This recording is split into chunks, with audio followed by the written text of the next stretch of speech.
Good morning. Welcome to my channel. Today we are going to explore response body annotation from Spring Boot. The response body annotation in Spring Boot is used on controller method to indicate that return value of a method should be directly written to HTTP response body, which means we use this particular annotation in a class for a method, a class which is can be a identified as controller or rest controller. In that class we use this for a method. That method return type we will be dictating like it should be a JSON or text or XML. So we have a control on a function to tell that what kind of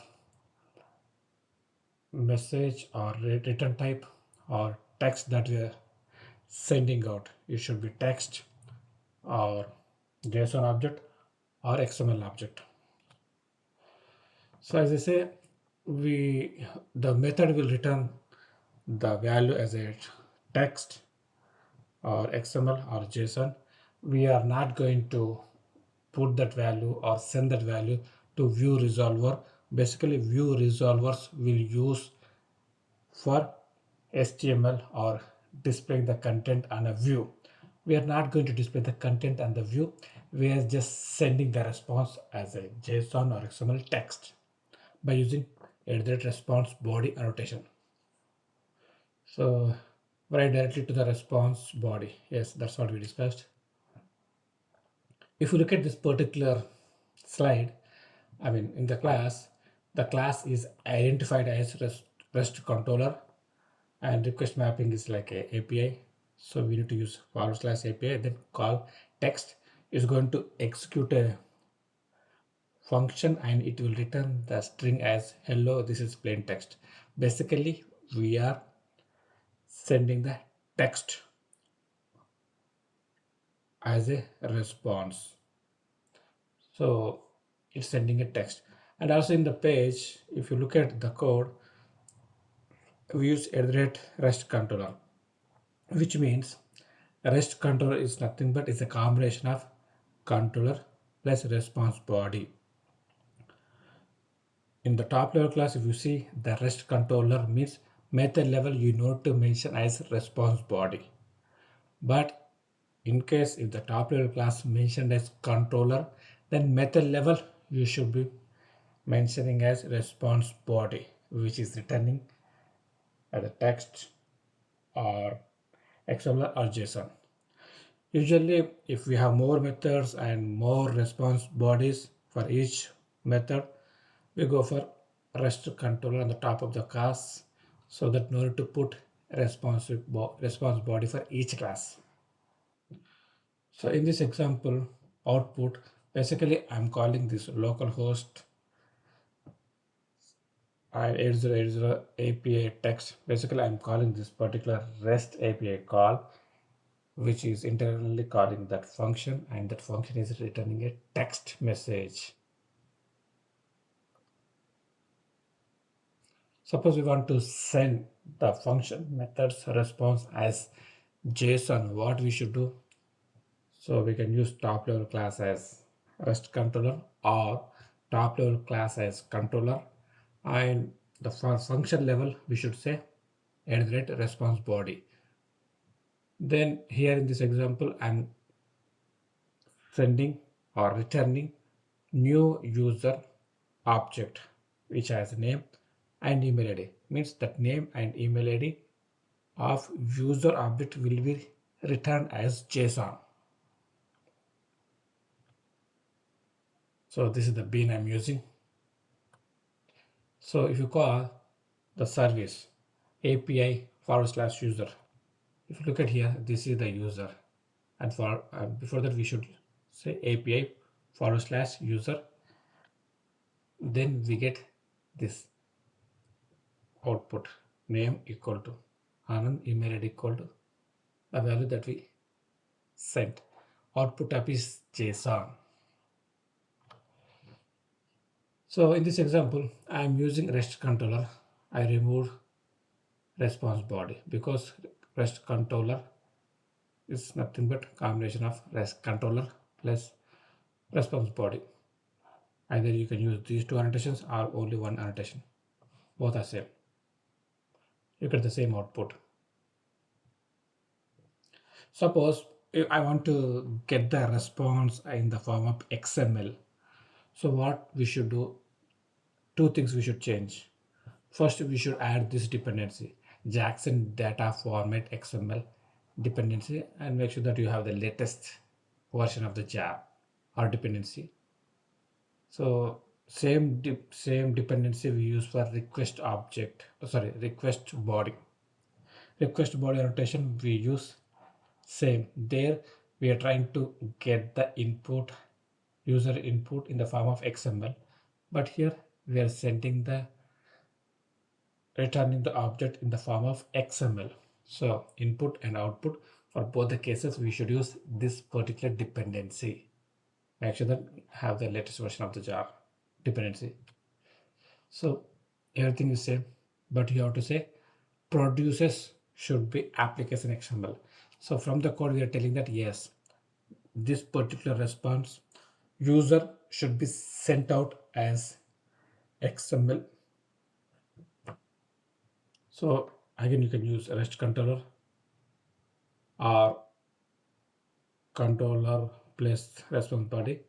So I should be remove this actually is a typo. I will fix it in the code. So when you say REST controller, you need to have response body. So same thing, we got the response in the form of XML. Let's create the application and work on that. Let's create a project. Response body test maven var file.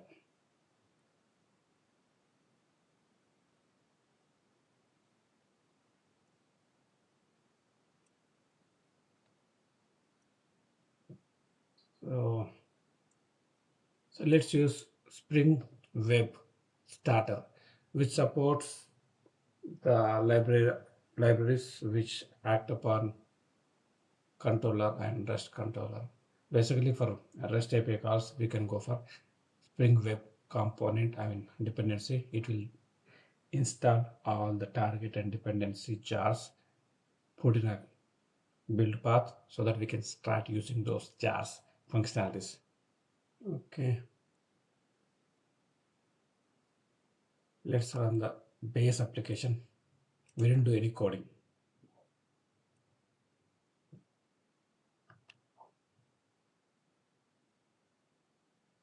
It looks good. Tomcat is running at 8080. Let's create a simple class, greeting controller. I will mark it as controller. So public get message return hello world, and should be get mapping should be yes. Let's say request mapping, yes. So request mapping is API. I so I need to I'm trying to return string object when we call this particular API. So okay, I think it's saved. Let's rerun.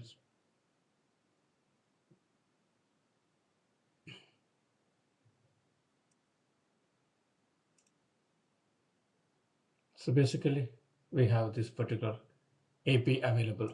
Click on this.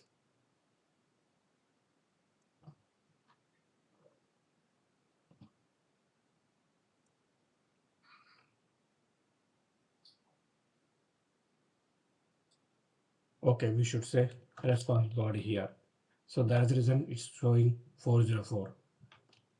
It's trying to access HTML page. But if you say response body, restart,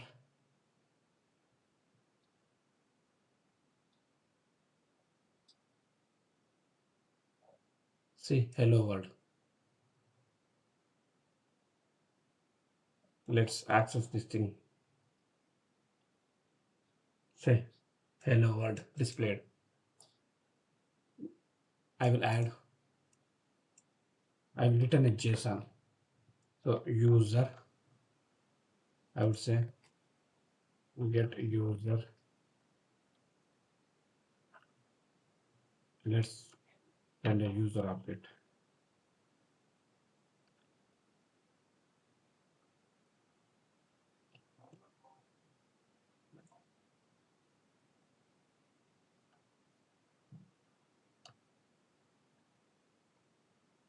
So let's create this class.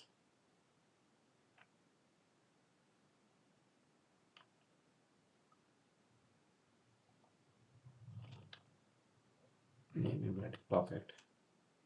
So let's create getters and setters. Let's rerun the application.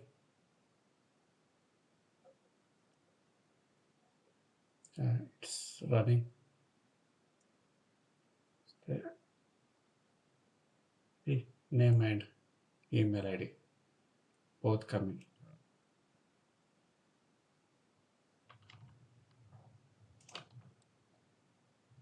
Name and email ID coming in a JSON format. Let's do one thing, just get the same thing as XML format. So what I will do,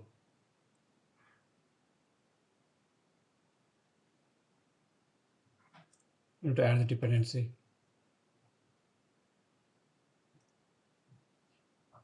Go to Maven,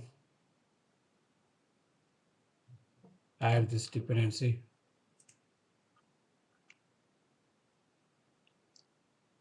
Jackson data format XML.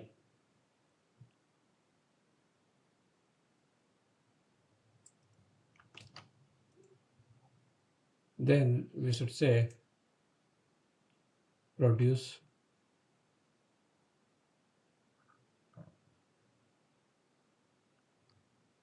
application / XML.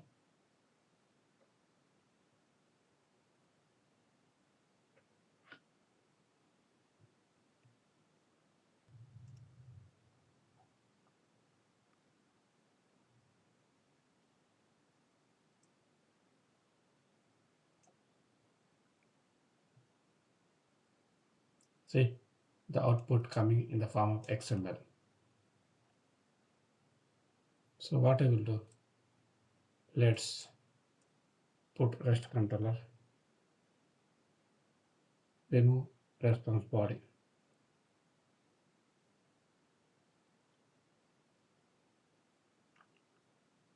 Reload the application.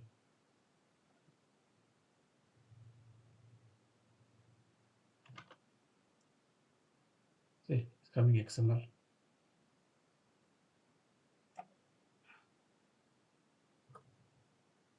See, greetings, hello, what is coming? Greetings, hello, what is coming? If I remove again, revert back here,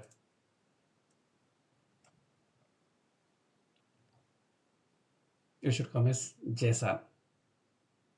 The user object should be rendered as JSON. Let's see. Let's restart the application.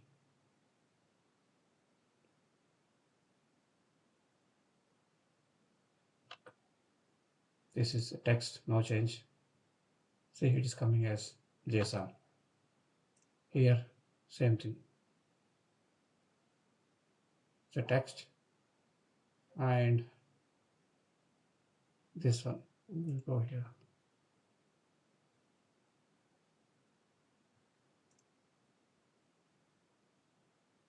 User. See, name and email ID in the form of JSON. So this is how we can use a response body annotation.